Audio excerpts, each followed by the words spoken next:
À travers bureau monétisation recevoir Genève vendredi 11 janvier il valait 5937 tonnes métriques d'iri dans le gouvernement japonais dont ça qui évalue à environ 3,8 millions de dollars américains inscrits dans le cadre d'un projet assistance manger Kennedy Round 2017 R 2017 là il va servir pour financer quelques projets sociaux tant que construction lycée réhabilitation quelques facultés et latriers d'après sa directeur BM Padla Ignace Saint-Fleur qui t'a recevoir don sayo dans centre réception d'un rayon qui dans localité Lafito commune Cabaret la poté plus précision dans micro Jeannot Antoine.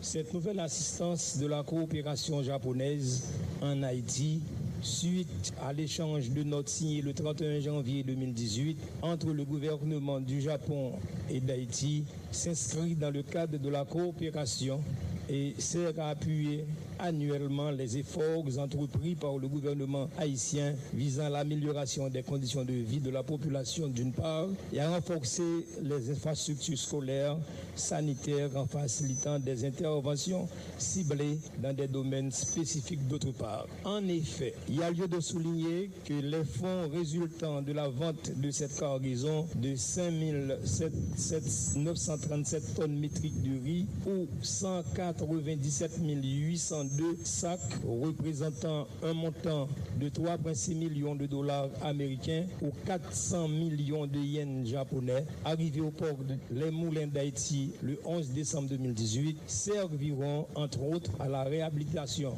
d'écoles, de facultés et de lycées particulièrement. De même, cette assistance aura la vertu de compenser le besoin en consommation des Haïtiens et de contribuer à la stabilité des prix du riz sur le marché sans porter préjudice à la production nationale, l'un des axes prioritaires de l'action gouvernementale et l'un des piliers du développement national axé dans la vision du chef de l'État, son Excellence M. Jovenel Moïse. Monsieur l'ambassadeur du Japon en Haïti, au nom du président de la République, son Excellence M. Jovenel Moïse, du Premier ministre, son Excellence M. Jean-Henri Seyan, de tous les membres du conseil d'administration du BMPAD, dont le président du conseil, le ministre de l'économie et des finances, M. Ronald Gray Décembre. Et au nom de tous les membres du conseil d'administration, je tiens à exprimer mes plus vifs remerciements au gouvernement et au peuple japonais pour cette nouvelle marque d'amitié et de solidarité à l'endroit du peuple haïtien. Bon côté par l'ambassadeur japonais Mitsuaki Mizuno fait qu'on est gouvernement japonais a travaillé pour renforcer les relations en Italie avec le pays d'Haïti et puis continuer à Bourad avec tout projet qui visait à améliorer la situation sociale et économique peuple haïtien. D'un côté Mitsuaki Mizuno toujours dans le micro Jeannot Antoine. Selon les termes de l'accord signé entre les représentants des gouvernements du Japon et de la République d'Haïti, les fonds provenant de la vente de ce riz par les autorités haïtiennes seront disposés à fonds spécial de contrepartie que le gouvernement haïtien pourra utiliser après consultation entre nos deux gouvernements pour la réalisation des projets de développement socio-économique à travers le pays. Cela témoigne l'engagement du Japon non seulement dans l'aide alimentaire à court terme, mais aussi dans le renforcement du développement social haïtien à long terme. Dans la conjoncture économique mondiale difficile que nous connaissons aujourd'hui, la solidarité entre nos peuples est plus jamais nécessaire. Le gouvernement du Japon constate avec satisfaction que la coopération avec la République d'Haïti de manière efficace. Le don qui fait l'objet de la remise de ce jour vient apporter un support aux efforts du gouvernement haïtien pour répondre aux besoins de la population en matière de produits alimentaires de base. En effet, l'augmentation de la consommation nationale du riz et le climat sévère pour l'agriculture, comme inondation, la sécheresse et l'ouragan, occasionnant une forte tendance à la hausse du prix du riz, crée un impact négatif sur la situation socio-économique actuelle en Haïti. Bureau Assemblée nationale travaille de manière pour capable permettre séance en Assemblée nationale qui programmé pour lundi 14 janvier 2019. En fait, c'est une exigence constitutionnelle d'après article 98 et 98.1 Constitution. Sénateur qui a député Audrey réuni en assemblée pour capable procéder à couverture année législative 2019 là. C'est tout pour premier ministre là présenter bilan action au gouvernement et puis tout président république là fait un exposé général sous politique publique là. Faut que nous préciser dans le cadre de séance si là bureau Assemblée nationale là doit tout fermer convocation extraordinaire chef l'État a lancé dans mois septembre passé. On nous écouter précision vice-président Sénat République là Pierre-François Sildor dans micro Scoop FM.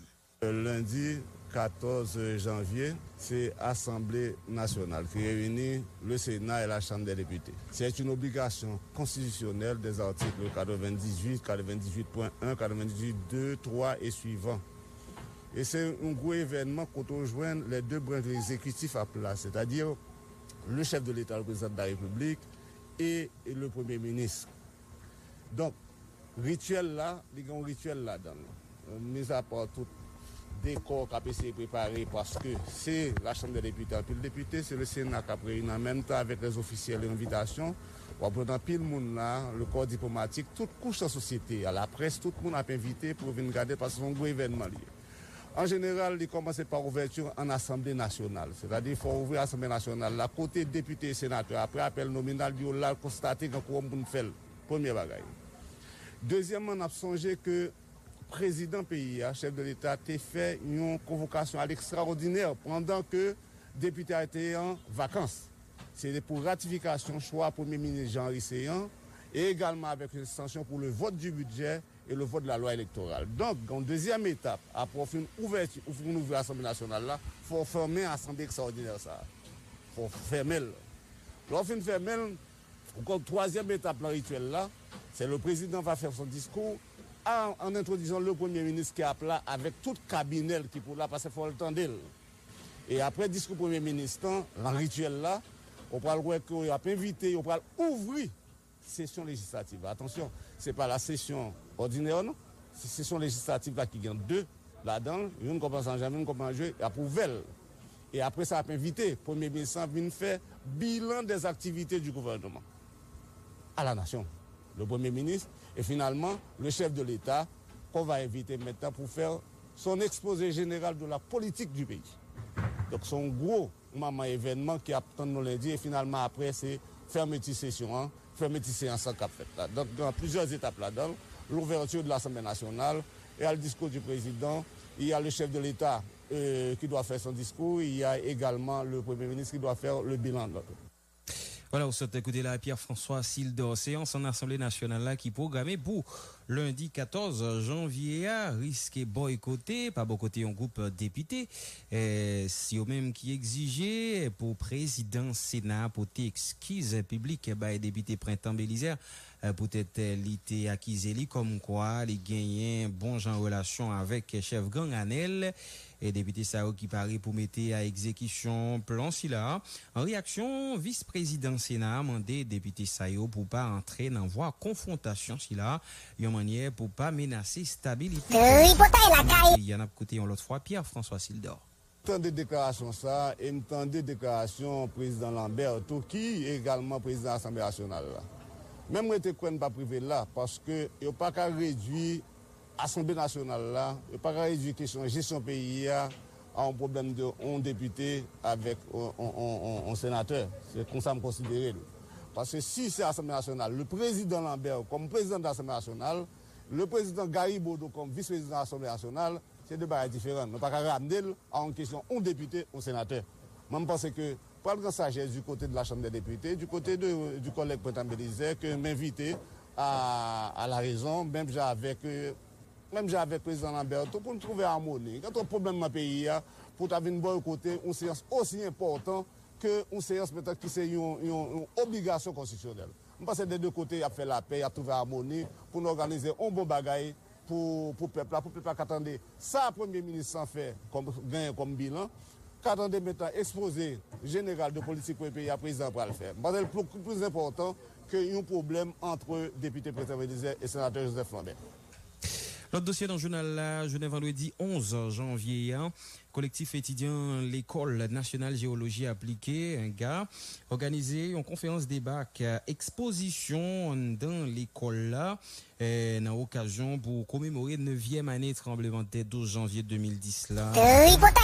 Il y a danger tremblement de terre qui est pendier sous tête li chez enjeux socio-économiques et prévention ak adaptation dans le cadre de la conférence là, Madame Amilka Hildegonde Senatus, docteur en géologie, t'es profité by diverses mésis pour yon moun prend dans cas avant, pendant, après tremblement de terre.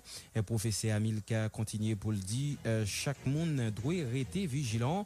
Avait-il toujours paré pour une catastrophe si au capac. Mon journal là, Jean-Marie Cristallin, un médecin généraliste, recommandé 12 militants politiques qui a fait grève grand goût depuis mercredi 9 janvier passé pour exiger arrestation quelques autorités qui d'après eux-mêmes ont participé dans dilapider l'argent pétro-caribéen pour camper sous mouvement si là, médecin fait recommandation si là, après les fins diagnostiqués état santé grévicieux qui d'après lui-même participant détérioré, Jean-Marie Cristallin, conseiller pliant yo pour prendre chimé l'hôpital pressé pour éviter état santé yo compliqué puis plus toujours. Moi c'est le docteur Jean-Marie Cristallin, médecin du pays, médecin de mon état. Et André de fait appel à moi-même pour me devenir grévicieux. Et avec plaisir quand même, ou pas indifférent à personne en danger, surtout les s'agit de compatriotes qui rentrent dans une bataille pour essayer un changement réel et qu'à bon pour tout le monde. Et rapidement, d'accepter que je viens et que ça me fait. Honnêtement et scientifiquement, que M. Omar Stadio est là, il y a une bonne mesure pour arrêter là. Dis-toi là, il faut au moins à l'hôpital immédiatement avec là, pour dans les minutes qui suivent que va mourir.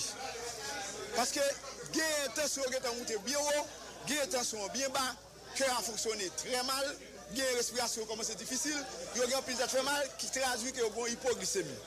Dans ce sens, moi-même moi pas placé sur le plan dans le domaine de la politique pour me dire exactement ça nègre doit faire avec Grevio, mais scientifiquement parlant en tant que médecin, même je n'ai pas le mot du droit, le mot de la médecine. Moi, recommander avec toute honnêteté que ça me fait rien, que pour messieurs, lever grève là le plus vite possible si on ne pas quitter pour à terre là. C'est ça me dit pour me dire, André lui-même a décidé avec les spéciaux. Et ta santé n'est pas bon du tout, et là, il faut rentrer à l'hôpital rapidement pour continuer à avoir soin que l'État a nécessité. Porte-parole secteur démocratique là, bon côté Pali, promettait pour accompagner pliant yo dans son ça. Et l'autre bord, André Michel Evo et j'étais information qui voulait faire croire à gagner en rencontre. Exécutif là, l'idée pour camper, pour yon bout sous mouvement protestation yo et puis joindre yon entente politique. Avocat militant continue pour le dire en qu'une entente pas possible avec régime tête calée. En côté, André Michel. Pourquoi moi-même je tomber dans diatribe. La position du secteur démocratique et populaire est claire. Bon lettre devrait le secteur démocratique. Le secteur démocratique, deux bagailles. Un, les conditions ne sont pas réunies pour un dialogue politique aujourd'hui avec le gouvernement. Et cette lettre, il porte la signature de 3 personnalités. Le maire de la Croix des Bouquets, René Colin, Evalier Beauplan, sénateur de la République, et l'ancienne ministre à la condition féminine, Madame Marjorie Michel. Dans la lettre, nous dit deux bagailles. Un, conditions pas réunies. Nous avons 60 personnes qui sont en prison sous le secteur démocratique là pour le libérer. Nous avons plus passé 75 personnes qui ont été blessés dans la manifestation 17 octobre, 18 novembre. C'est nous-mêmes qui faisons soigner tout parce que toute bagaille est toujours tombée sous le secteur démocratique là. Nous avons un monde qui a assassiné la Saline. Nous avons 14 personnes qui ont assassiné que c'est nous-mêmes qui enterré. Nous avons 2 agents de sécurité sénateurs Kassi qui sont en prison. Nous dit non situation de répression, nous pas dans dialogue avec pouvoir en place là. Et nous dit deuxième bagaille, c'est notre position. La solution à la crise politique actuelle passe d'abord et avant tout par la démission de Jovenel Moïse. Ça veut dire, pour dire dialogue, discussion, le premier point de tout agenda de dialogue politique sérieux doit être la démission du président Jovenel Moïse. Voilà la position du secteur démocratique. Ça veut dire qui ça? L'autre zin bagaille, franchement, on va entrer dans un tapage, taille radap, Mais ça plus important, c'est la position officielle du secteur démocratique et populaire que nous avons exprimée de façon claire et nette dans la dernière lettre, dans la dernière correspondance acheminée au pouvoir exécutif et qui porte la signature de 3 personnalités, René Collet, maire de la Croix-des-Bouquets, Evalier Beauplan et Madame Marjorie Michel. Voilà la position du secteur démocratique et populaire. Tout le monde s'entendait, c'est Radot, c'est ça. Sinon, le grève, est-ce que nous satisfait de 3 jours? Le médecin Jean-Marie Cristalin, qui est un professionnel, il a ordonné que la grève soit levée. Parce que si la grève l'a persisté, il pourrait avoir de terribles impacts sur l'état de santé des grévistes. C'est la science. C'est la science. Maintenant, à partir de ce moment, le combat va continuer. Capable toujours de l'autre grève qui fait encore, mais nous satisfait de résultats. Le résultat, c'est que le peuple la connaît, que le monde qui vote plainte, n'a pas décidé de battre. Résultat, c'est que la population connaît, nous décidons, nous pas quitter le dossier Petro-Caribé à mourir. Résultat, c'est que le peuple la connaît, nous allons aller jusqu'au bout pour procès Petro-Caribé à fait. Et sur ce point, on est totalement satisfait. Voilà, on s'est écouté là, Maître André Michel, c'était Namiko Hervé Noël. Un dialogue en toute secteur dans le pays important pour qu'il y ait là, même avant organisation élection. Ça c'est commenté député Zaï Prophète, député Cathy Moréan, dit favorable à organisation élection dans l'année 2019. Mais le processus dialogue national là a permettre d'organiser une plus bonne élection. Député été élu pour 4 ans, il arrive dans 4 ans, il faut gagner une élection qui fait pour que la population qui sentit que le représentant va être bien représenté, ou va choisir le monde qui peut venir représenter. Je pense que c'est une année électorale. Le conseil électoral qui était déjà là, qui a une prescription légale pour capable faire élection, c'est quoi le faire. Il a déjà envoyé la loi électorale là, nous, il y a une commission qui travaille sur lui, je pense que là, nous tournons rentrer. La commission va produire un rapport sur l'électoral là, nous allons statuer sur lui, nous allons voter. Et dans le budget qui est présenté par nous, je pense qu'il y a une prévision pour être capable de faire élection. Nous allons aller dans l'élection parce que tout pays qui a besoin d'avancer, il y a gagné élection, la CAIO dans tant que constitution prévoit pour en Haïti, c'est chaque 4 ans pour député rentrer. Je pense que sincèrement, moi-même, un type de dialogue que je puisse préconiser, c'est dialogue interclasse, c'est dialogue entre les classes sociales de ce pays, parce que toujours dit en Haïti, 3 classes qui existaient, c'est la masse, la classe moyenne et les riches. On finit par constater que je ne dis pas que ça encore, qu'on y a seulement 2 classes qui existaient, c'est les riches et les pauvres. Classe moyenne non inexistant. Je pense que le dialogue qui doit gagner, c'est le dialogue côté que le secteur privé, la bourgeoisie, l'oligarchie, a bien pour le chita dans un dialogue ouvert avec les représentants de la masse, nous redéfinir les grands intérêts de la nation, particulièrement dans les questions économiques.